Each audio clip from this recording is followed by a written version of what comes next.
Welcome to Downtown Sports. My name is Downtown Stephen Brown, and in today's video, guys, I want to talk about 3 Toronto Maple Leaf players who I think are going to have breakout seasons this year. The names of the guys on this list may not be too shocking, but this video gives me an excuse, an opportunity to go a little bit more in depth on these guys before the season starts, to set some expectations, and to really gather where we are with these players. So let's jump into it. So first on this list is Nick Robertson, and I already feel like there's a bit of a prospect burnout happening with this player, even though he just turned 21 a couple of weeks ago. And I think that's because we've been hearing about him for a number of years now, and everyone's sort of waiting on him. Okay, is this the year that Nick Robertson is going to break out? And then he either gets injured to start the season and we don't hear about him for months, or when he does finally get an opportunity to play for the Maple Leafs, it's not really in a scoring role. And just as a reminder, the reason why there's so much hype surrounding Nick Robertson is because of the 55-goal season that he had in 46 games playing for the Peterborough Petes in the Ontario Hockey League during the 2019-2020 season, which ranks 7th in OHL history in goals per game. And this isn't just a prospect who's only scored playing in the OHL.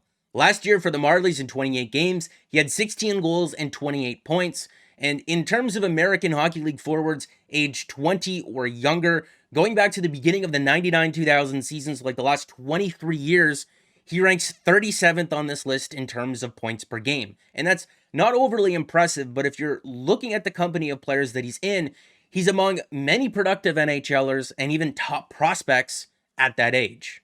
Guys like Mikhail Granlund and Sergei Kostitsyn and Derek Roy and Kasperi Kapanen and even Eric Stahl when he played in the American Hockey League at the age of 20. Guys like Artem Anisimov. If you scroll a little bit higher up, guys like Bobby Ryan and JT Miller and Claude Giroux at the age of 20 playing in the American Hockey League, all having similar type seasons to a guy like Nick Robertson. And if you're looking at top prospects right now in the NHL, there's lots of guys who are on this list at a very similar age. Guys like JJ Petrika and Alexander Holtz doing it a year younger, but even a guy like Peyton Krebs, who's included in the Jack Eichel trade. He's right in line and he's right where he needs to be in terms of other top players at his age. Just for an update on his size, because Cap Friendly had him listed at 5'9" and 163 pounds. If we're looking at this tweet from Kyle here on Maple Leafs, who had their weight increase this training camp, he's actually up to 183 pounds. And it's why you got to be careful when you're looking at prospects, especially guys that play over in Europe. That 5'9", 163-pound measurement on Cap Friendly could be like 2 or 3 years old. And I know that's still small for NHL standards, but Robertson isn't necessarily a guy who plays small, so it'll be interesting to see how that kind of affects his game. We touched on it earlier. Anytime anyone gets excited about Nick Robertson, he's either injured to start the season, or when he is playing with the Maple Leafs, he's not really playing on a scoring line. And in the limited amount of minutes that he did get to play with John Tavares and William Nylander last year, if we're looking over the micro stats in terms of the shot attempt share, the actual shots, the expected goals, the scoring opportunities, the high danger shot attempts, the Maple Leafs controlled more of those when Nick Robertson was playing with both Tavares and Nylander than what they did when Kerfoot was on that line. And that's not a knock on Kerfoot. Maybe it is a little bit, but it'll be interesting to see if Robertson does make the team this year, who he's playing with. Because Sheldon Keefe noted that Matthews, Bunting, and Marner more than likely sticks together, but that one wing spot playing next to John Tavares and William Nylander is open this year. However, there is the possibility that they could just split Tavares and Nylander up completely, so that'll more than likely be a work in progress. We'll have to see how that goes. With 3 goals and an assist in 3 preseason games so far, I think Robertson is doing absolutely everything he needs to do to make this team opening night. I think he deserves to be on this team opening night, and certainly with injuries to guys like John Tavares and even Pierre Engvall, it's going to help his case. But if this team ever does get fully healthy, and there's an asterisk next to that because you can start the year with injuries and just keep accumulating them, but there are 2 things working against Nick Robertson making this team. He makes more money towards the salary cap than guys like Kyle Clifford, Joey Anderson, Adam Gaudette, and even a guy like Dennis Malgin. And the Maple Leafs are at a point with their salary cap situation where thousands of dollars could make a difference. And he's also exempt from waivers, so he could be called up and sent down completely freely as many times as they want. And all of these other guys would require waivers. And with the weird thing where no matter who it is, if the Leafs place someone on waivers, they get claimed. An 82-game season is long, and you're going to need as many depth guys as you possibly can. If they opt to keep a guy like Nick Robertson on the roster, they may end up losing another depth player. I'm in the boat that if you need to lose one of those guys, you need to lose one of those guys. I want to see Nick Robertson just have an opportunity and have a breakout year, especially if he's healthy. But the salary cap thing might be the deciding factor here, where Nick Robertson is playing for the Toronto Marlies this year for no other reason than roster constraints, and that sucks. The next guy on my list of players who I think can have breakout seasons for the Maple Leafs this year is Timothy Liljegren. And you can argue, well, that was last year for this player. I'm saying that I think he's going to take another step from last season, and he's going to cement himself as a top 4 defenseman. I think just like Nick Robertson, this is another player who experienced some prospect burnout at a certain point where he was just being included in every single trade for a right side defenseman, no matter who that defenseman was. And I was adamant for years here on the channel, do not trade this guy. Do not trade this guy. Compared to other American Hockey League defensemen at his age, he's among the best of them over the last 25 years. Do not trade this guy. And, last year, they finally saw the benefit of developing a right-handed defenseman. This evolving hockey player card is very kind to the season that Timothy Liljegren had last year. There were still growing pains, just like any young defenseman. I still think he needs to pay a greater attention to the details in the defensive zone, especially around his own net. But I feel like playing with a guy like Mark Giordano towards the end of last season really helped him. Mark Giordano doesn't really play a super physical game. I would describe him as playing more of a smothering type game. And if Timothy Liljegren can learn from him, if he can adopt parts of that game, I think he's going to take his game to new levels this year. And if we're looking at the numbers for the Maple Leafs defensive pairings last year at 5-on-5, Timothy Liljegren was not only able to be effective playing next to Mark Giordano, but also Morgan Rielly and Rasmus Sandin as well. Those numbers aren't here, but Sandin and Liljegren were a very good third pair for the Maple Leafs for most part of last year before injuries and trades kind of shook up the roster.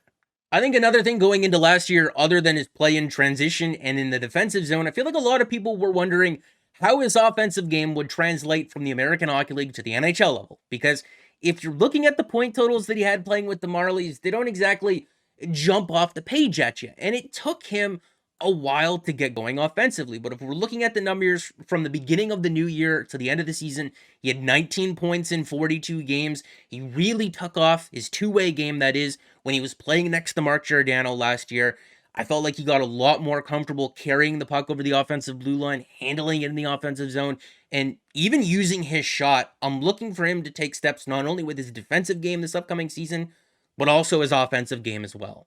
The last guy I wanted to mention here is Rasmus Sandin. Now, he did sign a contract the other day with the Toronto Maple Leafs for 2 years and $1.4 million, an identical deal to what Timothy Liljegren signed earlier in the season. It's the contract that the Maple Leafs wanted to sign them both to on the same day, but him and his agent turned it down. And after the injuries that the Maple Leafs have suffered so far, guys like Jordy Ben, Carl Dahlstrom, and Jake Muzzin was out for a little bit. The Maple Leafs were really hurting on the blue line. They had Alex Kerfoot and Kelly Yarncroc playing D against the Montreal Canadiens in a preseason game.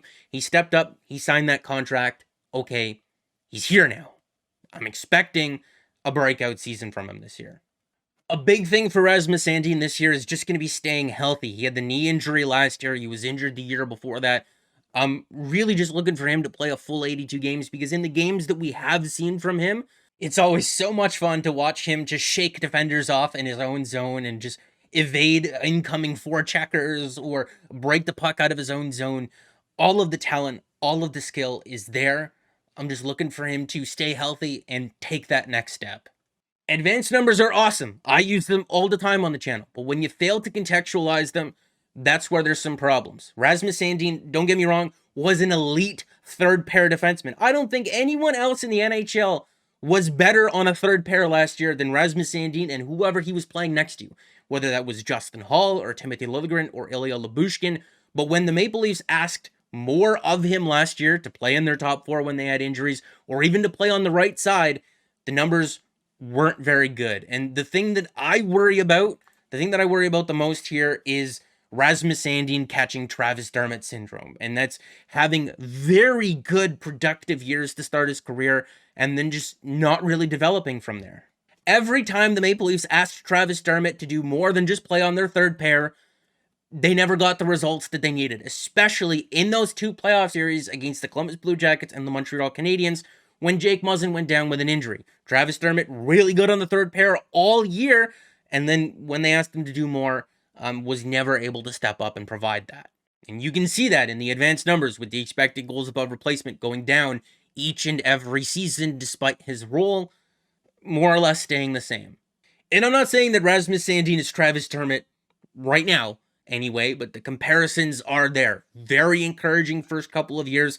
Didn't really develop much or take any steps beyond that. Dermott didn't really develop an offensive game, didn't really take steps in his defensive game, didn't play on the power play, didn't really play on the penalty kill. I'm looking for Rasmus Sandin this year. I know it may be hard to take a step this season with guys like Morgan Rielly and Jake Muzzin and Mark Giordano playing ahead of him, but if the opportunity opens up, I'm really looking for him to take in it and run with it. Even if it's an opportunity to play on the penalty kill, to round out your game a little bit. If you can't get above that third pair, I'm looking for him to round out his game this year. I think he can do it. I think he's got all the talent in the world to do so. Even for a smaller guy, 5'11", around 180 pounds, we saw him throw that reverse hit on Mark Scheifele. I'm looking for him to take a big step this year, and I think he can do it. But that's going to be it for the video, guys. As always, make sure to let me know what your thoughts and opinions are down in the comment section below. Some honorable mentions, guys who I could have thrown into this video, guys like Dennis Mulligan, who have looked very good in the preseason so far, has developed a bit of chemistry with William Nylander. Another guy, Pontus Holmberg, who added a lot of weight and muscle over the last couple of seasons. He's up over 6 feet tall and 200 pounds. He's a sneaky good player who's going to start with the Marlies, and, maybe halfway through the year, he gets an opportunity to play. Another guy like Alex Steeves I could have put on this list as well. I've really liked what I've seen from him in the preseason so far. Just carrying the puck and making plays with it in the offensive zone. Looks a lot more confident and a lot more comfortable. Even a guy like Joey Anderson, he started out so well with the Devils to start his career. Ever since he's come over here in the trade, hasn't really established himself. He's no longer waiver eligible anymore. Maybe he steps up. I wanted to put Pierre Engvall on this list because it seems like the Maple Leafs have a guy who's going to be a UFA every single year, who has a career year, and then just prices himself out of the market and leaves. Maybe it's Alex Kerfoot, which would be nice. Maybe it's Pierre Engvall. I'm okay if they end up leaving if they have a career year, and it means that the Maple Leafs do something this year. But if it's another guy having a career season and the Maple Leafs don't get over the hump and they just leave, you feel a little bit cheated. Is what I'm going to go with there. But make sure to like the video if you did like it, and subscribe for more because more is always on the way. And guys, I'll see you again in the next one.